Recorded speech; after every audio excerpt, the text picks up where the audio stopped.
Hi everyone, welcome to another episode of Rolling Stories supported by Rolling Arrays. And today we are very happy to have another esteemed HR leader to join us in our conversation. Hi Manju, welcome to the show. Hi, Adrian. Thank you for having me for the show. I'm equally excited to really jump into today's discussion, which is on a very interesting topic, which I believe might be much more relevant in today's context. But perhaps before we begin, could you share a bit about yourself with our audience? I come from a family of four girls. I'm the third in the row. I did my schooling, my adulthood in India across various cities. I belong to a defense family. Had the opportunity to know different cultures within India. And as I moved into my professional career, I had the opportunity to move between different continents. I have worked in India, I have worked in UK, USA, and now in Singapore. I'm blessed with two children. One of them is an adult now, going into college next year. And that's a tough experience. Last 1 year, helping with the college admissions and back to medicine. And I have a teenager, and that's a different level of experiences. I'm sure you can relate. And it's been interesting 22 years in HR workspace. I have been able to take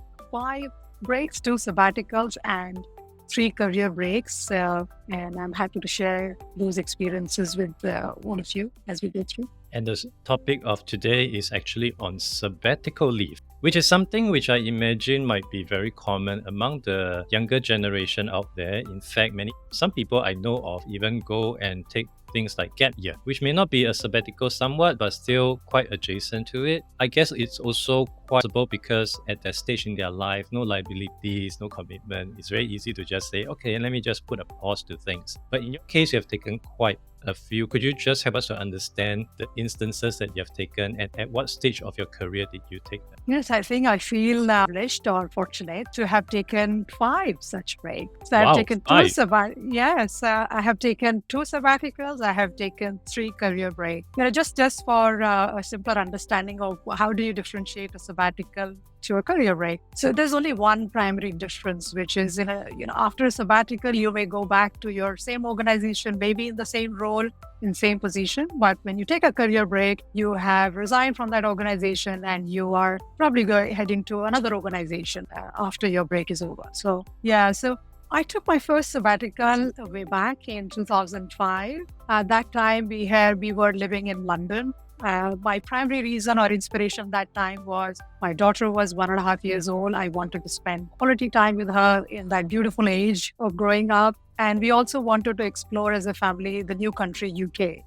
So I planned for a 6-month sabbatical, but I took a 4-month sabbatical. And actually, the second sabbatical I took, which was in 2016-17, when we moved from, it was in 2015, when I moved to US in Chicago. This was a 6-month sabbatical. The primary reason at that time was similar to my first one, which was to spend quality time with my 2 children by then, and also to enjoy US as a new country. And I also wanted to volunteer at a few places if I had the opportunity. And there are 3 career breaks I took. The first one I took in 2012. My husband had moved to Singapore, and I wanted some flexibility to be able to shuttle between India and Singapore. My children were still there with the support of the joint family. So that was the first career break I took for months. And I volunteered at a couple of places that time. I'll talk a little bit about it as we go through the conversation. The second career break, or the fourth break, I should say, I took when we moved from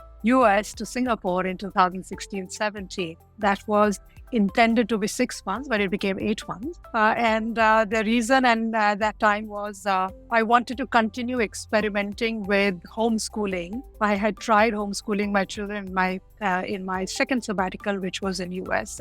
And it was very liberating for the kids. And we had flexibility. We also had we could fulfill our desire to see new places and learn about new culture. So it was very rewarding in ways. We continued doing that here, and I also volunteered at some organizations during that period. And my fifth and the last, the break is, as we talk, is currently happening. I started a few weeks back, and this time my primary reason is myself. I want to spend some time. Finally on yourself.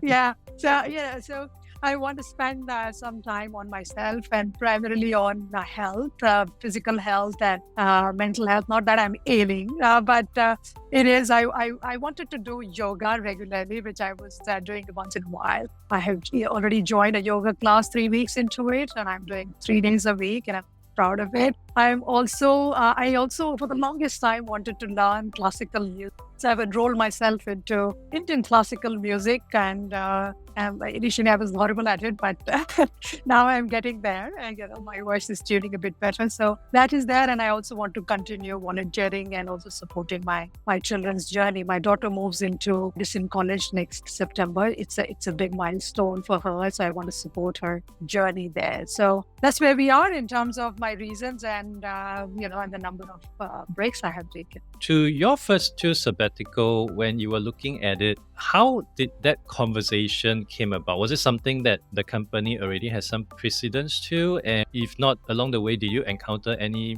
I don't know, resistance, pushback from the stakeholders? Yeah, so the first one, yes, very challenging it was. There was, although it was a very large organization, we didn't have any established sabbatical policy or as such policy allowing for long breaks. And till date also, I know that a large percentage of organization only allow for unpaid sabbatical provided they have a sabbatical policy. So how did I plan for that? So I think the key point there at that point in time, being in HR, I was aware there was no established existing policy or a practice. I started thinking about it at least 3 to 4 months in advance as to what is it that, how am I going to initiate that conversation, what planning. So I would break it into 3 parts. The first is the self-prep or the self-plan. What is my circumstance? What kind of financial commitments I had?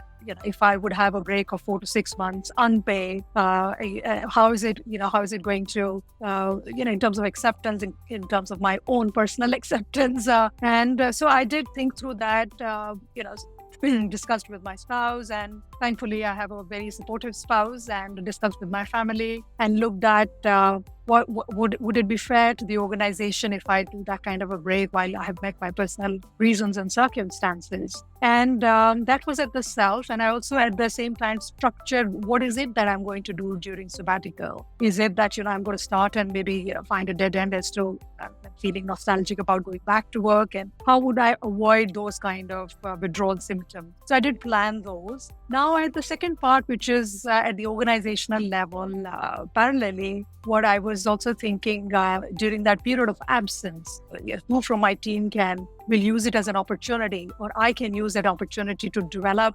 or upskill and empower team members to represent me or proxy me in those meetings, approvals, and conversations. And also early on, I engaged my manager, my skip level in terms of doing the pulse check. This is what I'm thinking. Of course, it was a new country, new set of team members. Fortunately, it was the conversations were open, they were new, but there was, since I had planned it a bit more structured, I think there was acceptance of going through that discussion. So although I did make some changes based on the conversation, like initial 6 months plan, I reduced it to 4 months. I also offered that I would be available if there is an urgent need, and it's not that I'm going away from the country or traveling away across the world. So I would be available if I need to further shorten. So I showed a lot of flexibility from my side. I think that worked because I was thinking about the organization carefully, about my team, and also I had planned well for myself. I think that worked. And with this sabbatical came to an end, and then going back to the office again, did it impact your perspective in your work, in your leadership? Any specific changes that you've made when you return to the office? Yeah, and before I go there, like you mentioned in terms of how, going to Netflix and so in today's world, I want to touch upon that, which can be definitely a derailing factor if you don't plan it well, is, in today's time when you have social media across all your gadgets, it's very easy to spend hours and hours into it without realizing that, time has gone. And then when you start feeling frustrated about what did I do and not.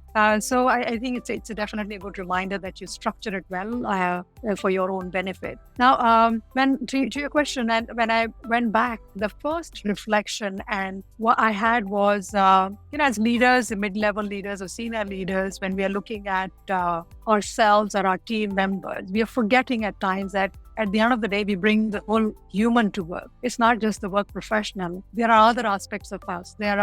You need to balance your personal commitments, your personal requirements, your dreams, your hobbies you want to pursue. And if you don't cater for that, whether through such kind of breaks or otherwise, it's going to, keep bothering you. Are you going to bring your happy self every day to work, or will there be some regret and cribbing happening inside your mind or heart?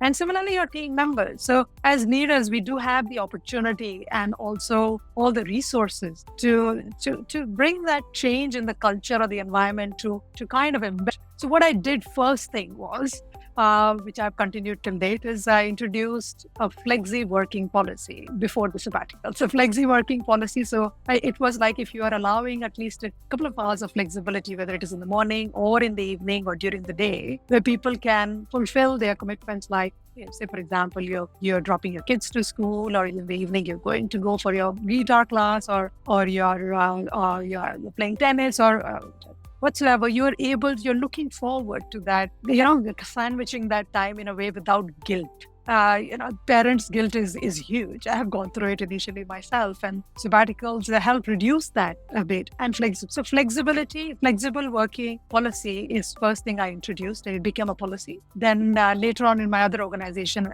in addition to that, was also sabbatical policy. Either I created a new one, or reviewed and revised or enriched an existing policy or practice for it to become like a culturally accepted norm for leaders themselves and also for their team members. Great. And of course, as we move down the timeline of your career, you went on to take 3 career breaks at different juncture, which I would imagine would be a bit more unnerving, because for sabbatical, 4 months, 6 months later, you have something to go back to. But career break, literally, you may have to start from scratch all over again. I have seen plenty of people took on career breaks as I was doing career placement back then. And I've seen people whose kids are going through PSLE, they'll take 1 year off, but thereafter they really struggle like crazy to go back into the workforce. And I think to some extent maybe employers are just not so forgiving, at least back then. What gave you that confidence to pursue all these career breaks, and 3 no less?